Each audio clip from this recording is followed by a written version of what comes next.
আলহামদুলিল্লাহ রবিল আলামিন। সমস্ত প্রশংসা একমাত্র আল্লাহ পাকের জন্যই। দরুদ ও সালাম বর্ষিত হইছে আমার রাসূলে কারীম সাল্লাল্লাহু আলাইহি সাল্লাম। দেখেন একটা ব্যানানা ম্যাঙ্গো, দেখেন কত বড় হয়ে গেছে। এই দেখেন এর 2-3 কেজি এসে যায়। এই যে দেখেন, এই দেখেন, এই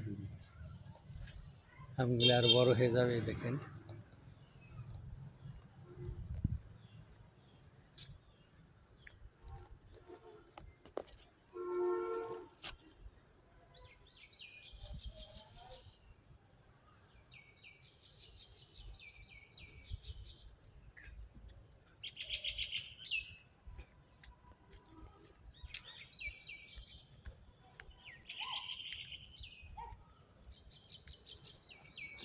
এই দেখেন ধরা সহ নিতে পারেন আম।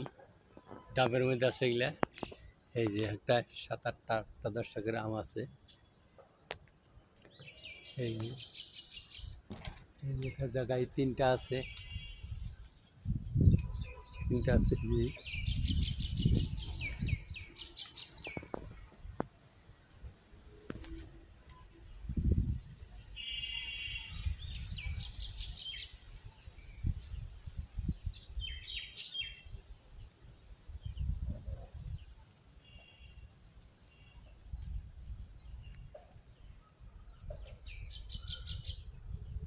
দেখেন এগুলা কত ডিয়াম আছে। এই যে দেখেন, ওই দেখেন 2টা, ওই একটা 3টা,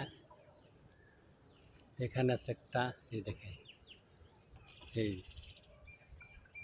3টা 4টা 5টা 6টা 7টা 8টা 9টা 10টা 11টা 12টা 13টা আম আছে। দেখেন ডামের মধ্যে ছোট্ট একটা চারা। দেখেন 13টা আমে 3টা করে হইলেও তাহলে 3 কিলো। এর 1 কিলো বেনানা আমের দাম 400 টাকা। এই দেখেন যেমন পাতলা আঠি তেমন মিষ্টি। যেমন পাকিস্তানি শসা আমগুলো আছে, সেই শসা আমের মতো, ওই পাকিস্তানি শসার মতো ঘ্রাণ আসে, মিষ্টি ওই রকমই। দেখেন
ভিডিওটি এখানে শেষ দিলাম। আসসালামু আলাইকুম রহমতুল্লাহ বরকাতুহ।